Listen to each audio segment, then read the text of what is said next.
Hello and welcome to ETH Insights. This is Future Lens. My guest today is Rakesh Bharti Mittal, Vice Chairman, Bharti Enterprises. He has shaped the business of Bharti Infratel and In the Stars. A business leader and a pioneer whose passion is to imagine a better world for those who are underprivileged. I am here at the Bharti Enterprises headquarters in New Delhi to talk to him about his business and philanthropy. Hello and welcome to ETH Insights. This is Future Lens, and today I have the distinct pleasure of talking to Rakesh Bharti Mittal, Vice Chairman, Bharti Enterprises. He needs no introduction, so I'm going to jump straight into this interview. And this, I promise, is going to be a wonderful conversation. And today we're going to talk a lot about tech and beyond. And it's, like I said, it's my distinct privilege to have you in this conversation. Thank you so much. Likewise. Let me begin by asking you, you played a pivotal role in shaping Bharti Infratel, and you continue to guide the board at In the Stars. Telecom infrastructure is a very strategic conversation in the larger digital India growth story. Right. How do you see it shaping up in the near future, and why is it so critical as a conversation? Well, I think this is a very valid question. First of all, let me say where India stands today. Hand on heart, if someone would have asked me 5 years ago how many internet users we will have, taking a guess of 900 million internet users, almost half of them in the rural India, I would not have guessed the number. Right. Especially on the rural India. And that itself talks about how technology is moving, not just from in the hands of few, but right to the common man, serving in many which ways. If we look at Prime Minister Modi's vision of a digital India, if we look at the India stack, if you look at the UPI payments, if we see almost 47% of women holding the Jan Dhan accounts through the digital India and the UPI stack. And today, even on a roadside, you can just transact from your phone. No need to carry hard cash and wallet. Who could have thought of that, right? I'm sure, 5 years ago, if I would have been asked to crystal gaze, I would have failed in projecting change, this number. Massive change. Right. So if I go back, technology is something where there has always been resistance. Like when the computers came in, there was huge resistance that we will lose employment heavily on went employment. Against right? Trade unions and banks. Exactly. The matter of fact, the world has moved, India has benefited. The next generations are all through technology, everything on a single handheld device. Right. Which is giving you your business, your data information, entertainment, and whatnot. In all this, the core backbone is telecom. And therefore, telcos and the towercos, the infrastructure companies, become that much more important because you have to take this to the last man standing, take this to the remotest part of the country, where sometimes it's difficult to even drive down or walk. You need to provide television, mobile telephony, data. Look at the data consumption. It's humongous. And at one of the lowest rates in the world. And I think that is where telecom is playing its part. It has provided you were just talking about COVID, what we saw. The matter of fact is in COVID, it was the telecom infrastructure which kept the families going, which made sure that there was sanity in the families. You were connected to your kith and kin all over the world. Right. Businesses did not stop. Education did not stop. So clearly, one piece of India's growth story is telecom. Right. And we forget, if you go back 20 years, how a common man was earning their living. You go to a shop, you're told that you need to go to this house, serve, come back, and I'll give you the next job ticket. Today, those people who were working for companies have become entrepreneurs by themselves. The carpenter, the plumber, the electrician, they give you your number. You just have to call and the service is provided at home. And look at the productivity. Look at the efficiency which has gone up. And therefore, it also ends up in increasing the income levels for a common man. Absolutely. To a great extent, it has also democratized information. How does it help India to move to the next level of growth?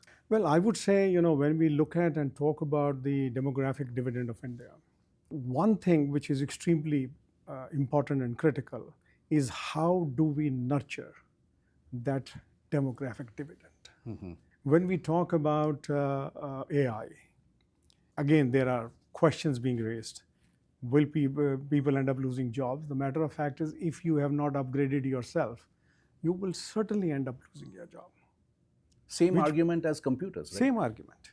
And therefore, clearly, it is now incumbent on the academia to really, if I may say, tighten their belts and come up with the courses, with the curriculum, which is not requirement of today, but for tomorrow and day after.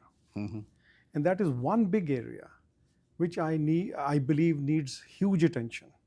And the government can play a very, very prominent and catalyst, kind of a role in that, where industry academia comes together and starts talking about preparing the youth for things which they have to face in the very near future. Gone are the days when technology disruptions would happen every 10, 15, 20 years. Today, every 5 years, there's technology disruption.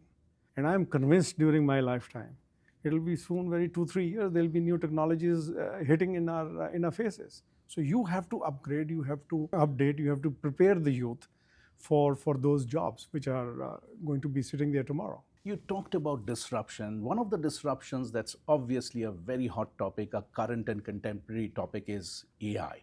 You have overseen enterprise growth through many disruptions, and AI is disrupting technology in a big way. For large enterprises, what does it mean? What are the risks and opportunities that leaders should be cognizant of, and what action should they take around it? Well, I would say, first of all, it is just not for large industry. It is for everyone, including the MSMEs. In fact, my view is the MSMEs can take huge advantage of AI technological tools which are becoming available. Right. To really enhance their productivity, to really enhance efficiency at their end, and remove wastages. And that can save not only money, but also give them potential opportunities to grow beyond than what they are doing today. Having said that, every time when there is a new technology which comes in, there are positives and there are negatives. So positives, we can say, the tools are making you more productive. They are making you more updated on knowledge and information. At a very snap of a finger, you get that. But equally, there are threats, cyber crimes, unethical use of technology. And AI, to my mind, and generative AI is one big area which is really facing the world. It's not only India. And this is where I believe the countries globally need to come together and start looking at how to mitigate those risks. And more importantly, the companies who are providing the technology, the technological tools and solutions need to ensure that there is ethical use of AI on the user side, but equally there needs to be safeguards and if I may say, limiting factors put in so that the technology is not misused. Today we see more and more misuse of technology happening in this space. So the issue is that the providers need to be giving tools with all the safeties built in there and make sure that there is no unethical use of that technology. B, the users must make sure that they use it for the purposes in a transparent manner to make sure that it becomes more productive, it becomes more efficient. And also, a big part of this is going to be on the education and health. So providing healthcare for a country like India into the rural hinterland, I believe excellent tools where healthcare services can be provided. Education. Today, you don't really need to have in-person physical classrooms, which are also important. Right.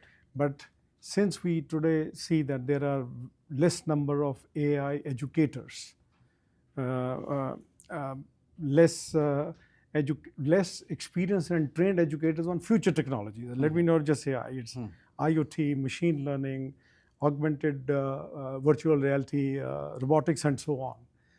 You can be sitting any part of the world delivering a lecture. And therefore, again, I go back, and this is where industry and academia need to come together, and to make sure that it is not just looking at a very in a narrow vision of just talking about reviewing the curriculum. It should be talking about how can we enhance research and development, how can we enhance innovation. I mean, on R&D, we are way below the global average. I think we spend about 0.7% of our GDP. The average is roughly in the range of 3, and the developed nations are even much more.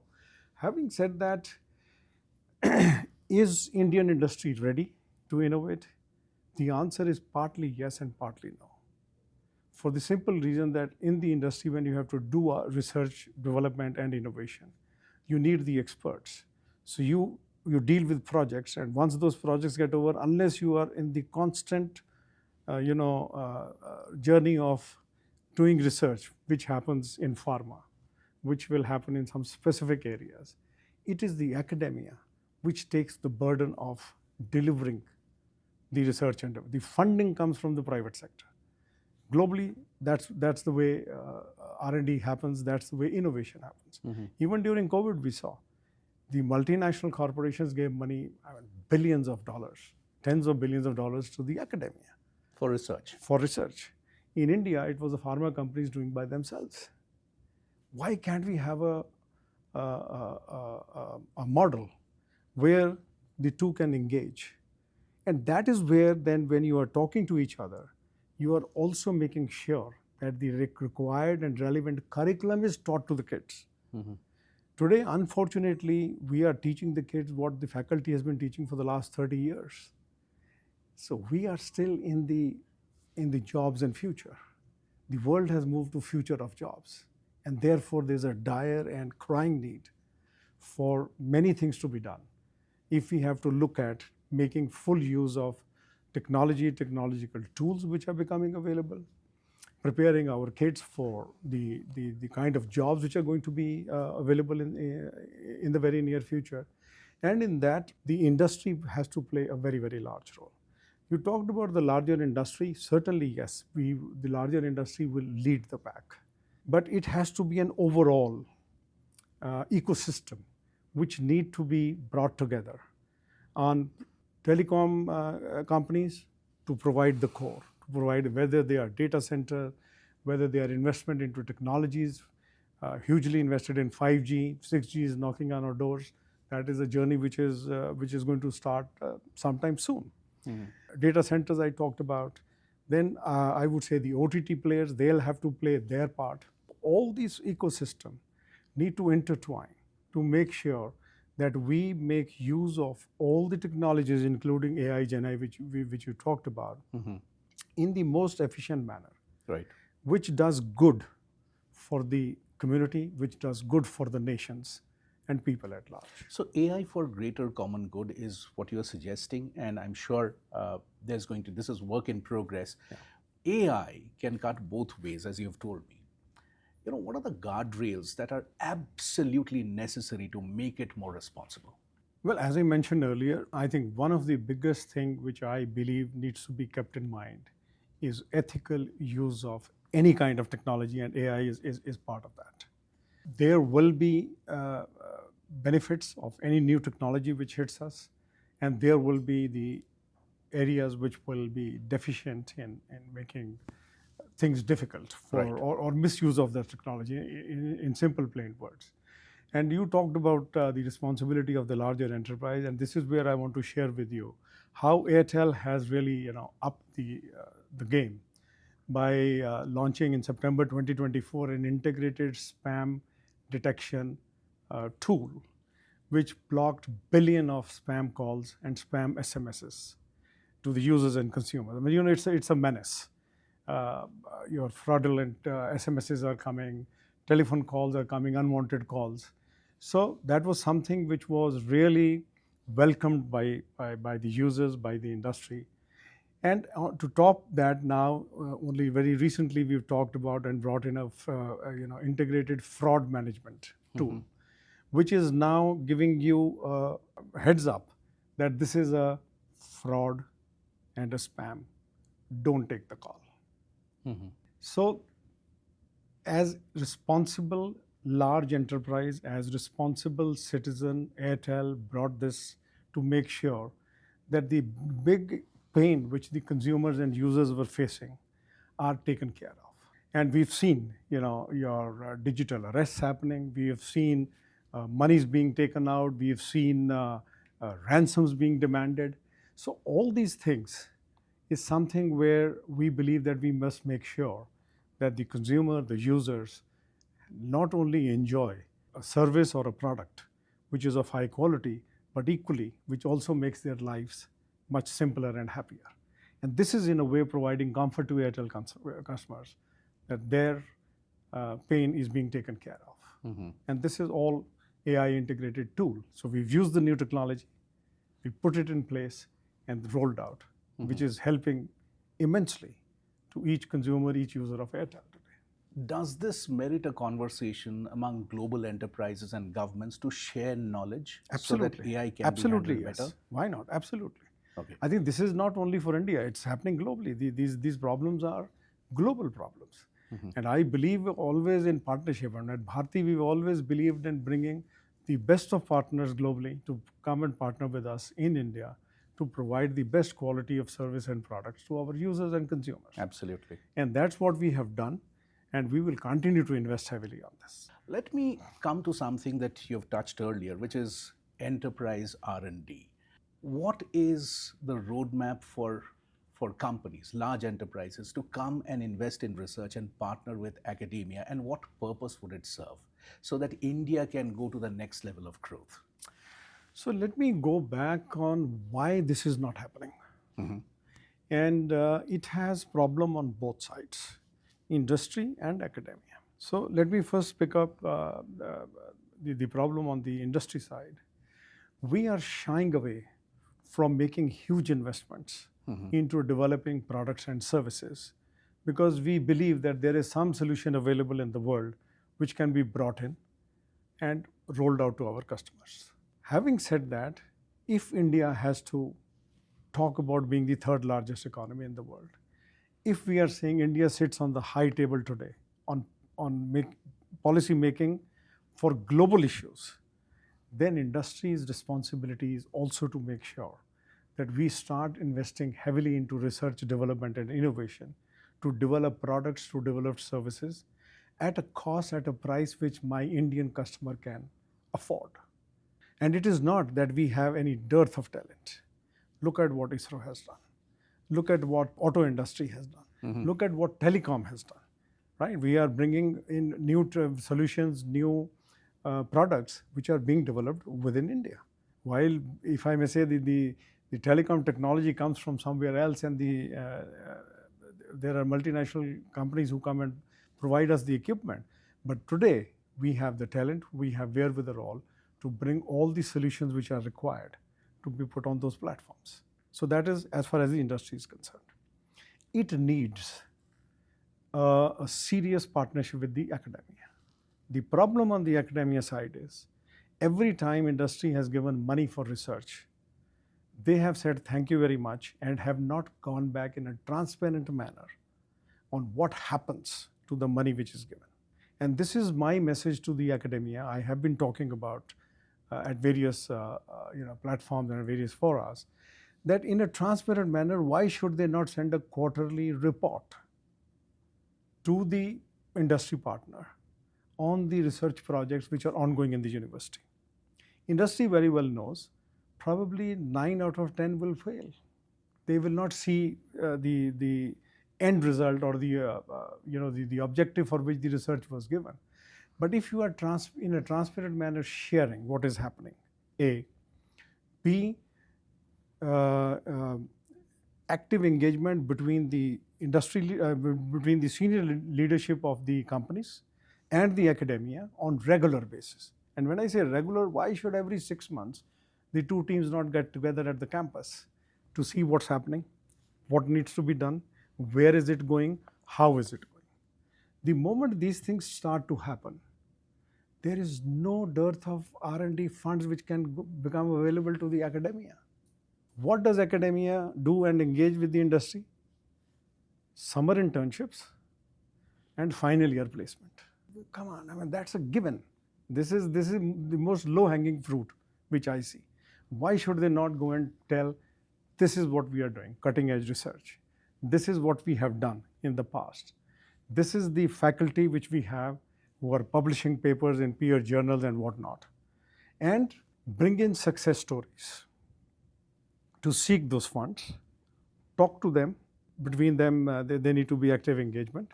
And I can guarantee not only that there will be more money available, there will be more money available for capital expenditure, there will be more money available to the academia for setting up research centers, research labs.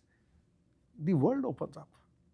Industry gets the best of academia, which they can't hire on permanent basis.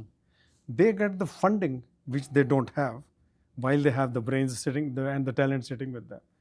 It just need to be brought in. And this is where the third leg, government, comes in, which can act as a catalyst. And I believe through the PMRF funds, and so many new things have, new initiatives have been launched. Earlier, all those funding was available to the public universities, which is now being made available to the private universities as well. And I'm sure there has to be a mechanism to make sure that the monies are utilized or spent well. So why can't we see government and the industry putting up equal amount of money? Academia gets twice the amount, and there is a tripartite ecosystem built for research, for serious research, cutting edge research, high quality research in India is doable. We have the talent, we have the resources, they just need to come together. Okay, so if they need to come together, this triad of enterprise, academia, and the government, how can they come together? What would be your prescription for that? Well, I would say the industry leaders, industry chambers need to come together. I would say from the government, the education ministry, Ministry of Education. And I would say, let's pick up top 50 institutes. And there are hundreds and thousands of universities and colleges. Let's look at top 50 tech universities and say, this is where the cutting edge research will happen. And mind you, industry has to put those funds out of the CSR under Schedule 7. 25,000 crore is being put into CSR funds by the private sector every year. That's a huge amount of money. Half of that is going into education and healthcare. Look at the amount which is available. Why would the universities not get it? They have to make sure that every rupee, every paisa which is given to them is shown how it is spent, how well it is spent, how effectively it changed the course of the academics who were part of that research, how well the students who were part of the research team have benefited, and then on the other side, how industry benefits. If you look at this, ultimately, it's the nation which benefits. So it's a win-win for Absolutely. everybody out here. Absolutely. You talked about academia. And let me tell you, yeah, at the Bharti School of Telecom Technology and Management, yes, which we set up at IIT Delhi in the year 2000, there are a lot of research projects going on. My senior leadership at Airtel are actively engaged. I sit on the advisory board as the co-chair, and we monitor. So you're an equal stakeholder in that conversation. Exactly. And I have pushed my teams to make sure that they are there at the campus. I am pushing the academia to say, please tell us what we can do more. And it's just not Airtel. It's Airtel, my partners, my technology partners are all available to put money on research, for sure. So accountability seems to be a very important conversation here, as has been accountability a core conversation when it comes to education reforms. And you have been, this is something that has been at the core of what you have believed in. Education reforms and access to education, and through initiatives and institutions like the Bharti Foundation and ISB, you have actually carried this conversation forward. Why does education remain such a core conversation with you? And how can India again move to the next level when it comes to creating conversations around a digital first world? Well, let me start with by saying, so let me say every child born is born with inherent potential. Absolutely. It is education which decides which side of the line you will stand, a productive citizen of the country or a liability for the country. And therefore, education is my focus. Education is a very high focus at Bharti through Bharti Airtel Foundation. Having said that, we are engaged right at the primary level to the K-12 schools, higher education in the shape of, I talked about Bharti School of Telecom Technology Management, Bharti Institute of Public Policy at ISB Mohali, Bharti Center for Telecom Research at IIT Mumbai. We are one of the founders at Plaksha University, which is a tech university, started 4 years ago. A School of Future Technology is coming up as we speak at the Anant University, which is the first design university of India. So our forays into education started much before. And actually it started with higher education and then went to school education because this was something where, 2006 when Dr. Manmohan Singh inaugurated the Bharti School, he gave a clarion call to the private sector for primary education initiatives. And that's the time we said we will come up with a plan. And the Satya Bharti schools came into existence. Today we are running 164 Satya Bharti schools in 164 villages. All of them are in rural India in the 4 states. 37,000 kids are being given free education, not a dime charged. Uniform, books, midday meal, everything is provided for free. And we are shaping lives, we are building careers, and we are building a bright future of those kids in rural India who may not have ever gone to school. So the journey is right from my primary, elementary, high school, K-12, to the higher universities where we partner. These are the schools which we run. Higher education, we give grants, we give corpus donations, engage with them regularly through the board of trustees or the governing board, and make sure that this is one big area which should not only have a high focus as far as Bharti is concerned, but for corporate India. Because this is one place where we can really make a huge difference. And again, I go back to, if we have to be the 3rd largest economy, we cannot have a situation where we have kids with degrees not finding jobs. We have kids who have not been able to go to school.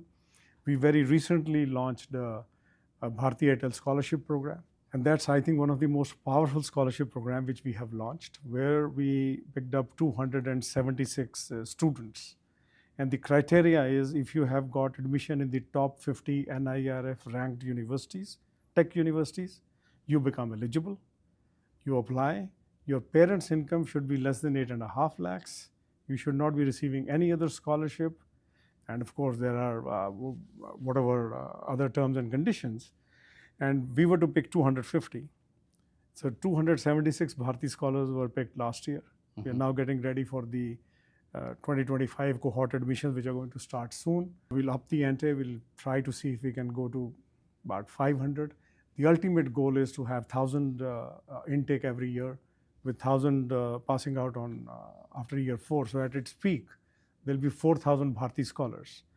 And these students are those coming from those families who probably would have missed out because their parents can't pay the fees. Look at the irony. So why should we not put our best foot forward to handhold those who need it the most? And that's the impact that you're creating. Yes. And I'm sure this impact also comes from a very strong system of values, of principles. In your life, as somebody who has led businesses and somebody who has run some all these philanthropic activities that you have talked about, what values are absolutely non-negotiable for you, and what have been your guiding principles when it comes to greater common good as well as running your business? Well, I think first of all, I must say that one should see business, which is something good for the community and the nation. That's how I see business. Money has never driven us. As a matter of fact, when the foundation came into place, or when we started, even before the foundation came, we started giving scholarships at higher education, engineering, and MBA. Three of us were sitting in a room, and we said, all along we've heard this to make a buck. Mm-hmm. And today's generation says to make a buck as fast as we can, right? We said we must make a buck to make a huge positive impact. And that's the DNA of Bharti. Everything we do must be done in a transparent manner. That is the DNA of Bharti. Anyone who comes and works into Bharti companies are part of Bharti family, they must be empowered. That's the Bharti DNA. Whoever is part of Bharti family, they are the owners of the business. We are not a family business. We are a family in business. Mm-hmm. So when I walk into the office, I walk as a manager, as equal to anyone who works in this office. We debate, we discuss, and then unitedly we take a decision what needs to be done. And on top of that, if I put all this together, then you have a visionary leader in Sunil. I think this is the most potent combination which Bharti has. And one of the other things which I keep talking about, and I share this with my younger generations whenever I go and interact, whether at school or colleges, a good heart and a good mind is the most potent combination. And it can do anything what you want to achieve in life. Mm-hmm. And this is something which we learned our values from our parents. So it's a value system. We try to give those value system to our kids. I go into the Satya Bharti schools. I run some other schools also outside the Bharti Foundation. And a value system is something which is a must in the institutions, in the organizations which either I run or I'm a part of that. And that is one big area where we are failing as parents, where we are failing as society and communities. We do not talk about values. We do not talk about value system anymore. Teachers don't talk about values in school. So education without a value system to me is no education. At this point, I'm also very curious to understand what sense of purpose drives you to work and create such wonderful stories every single day. Well, for that, you'll have to visit my schools. Mm-hmm. You should go and see tens of stories being written in my schools by the kids who you would not have believed that they can do, and they are saying these things. I mean, our kids are, today they have gone through IITs, they are engineers, they have become doctors through the Satya Bharti school system, through the quality support program which we are doing. More than 1,000 schools now, about 450,000 kids. If I look at my direct, indirect intervention in schools today, we are reaching out to 2 million students every year through the Satya Bharti schools, through the quality support program, and our quality support program with the states, where we talk about life skilling. We bring parents into mentorship programs.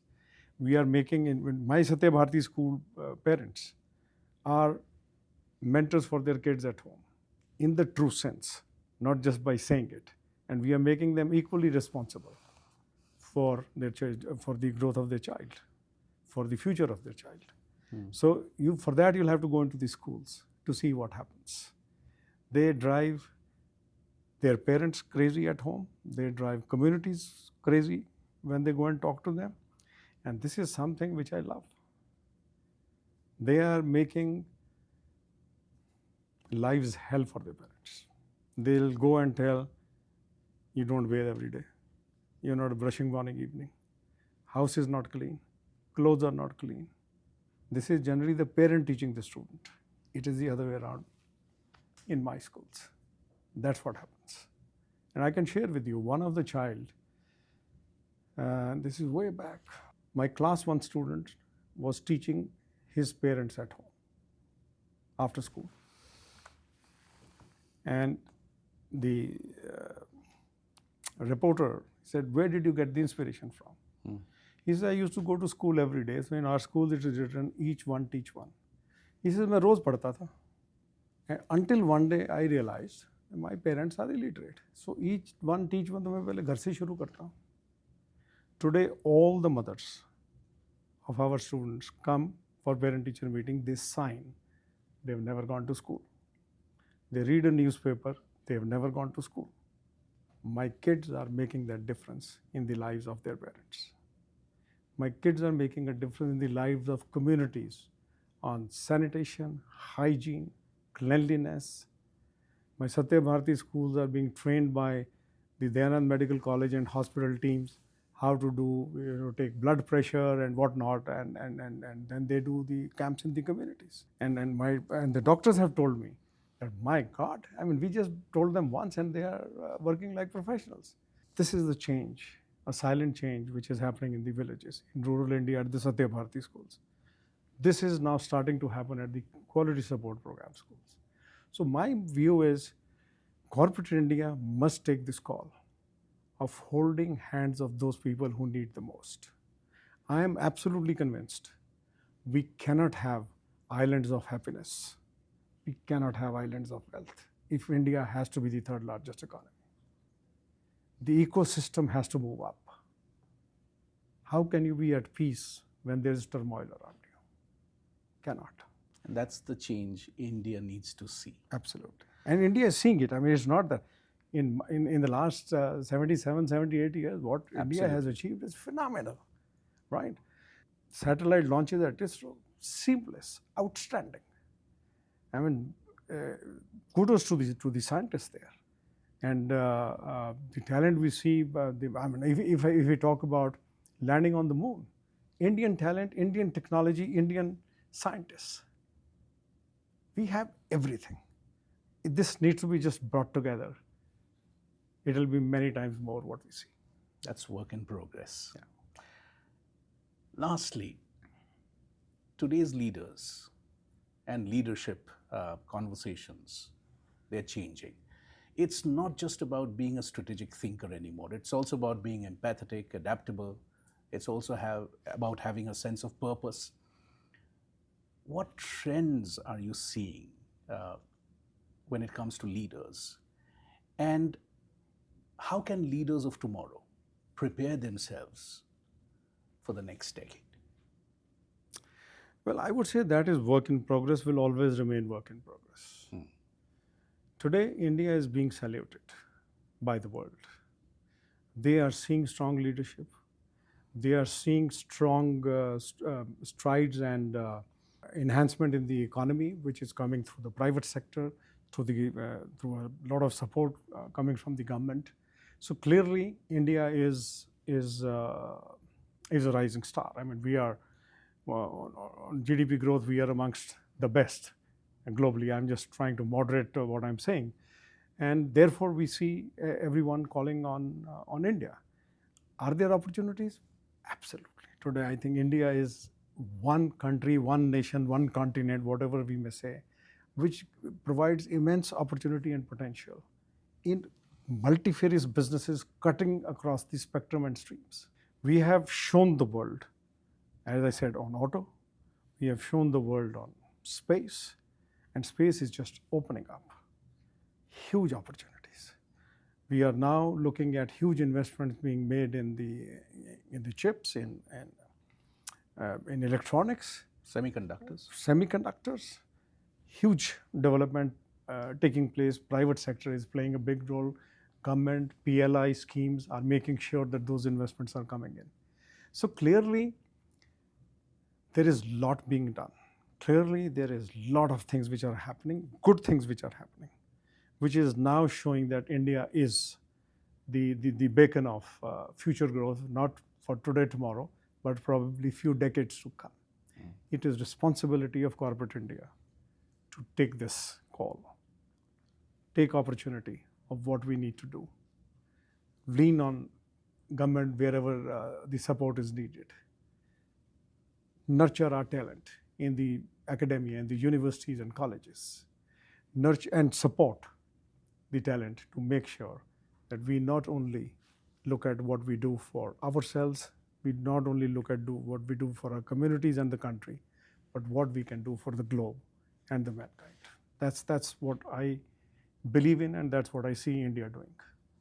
That's a wonderful prescription to make India the cynosure of all eyes in the world that we live in. That was Rakesh Bharti Mittal, Vice Chairman, Bharti Enterprises, talking to me. And I go back inspired after this conversation, willing to do a lot more for greater common good. You're watching ET Edge Insights, and this is Future Lens.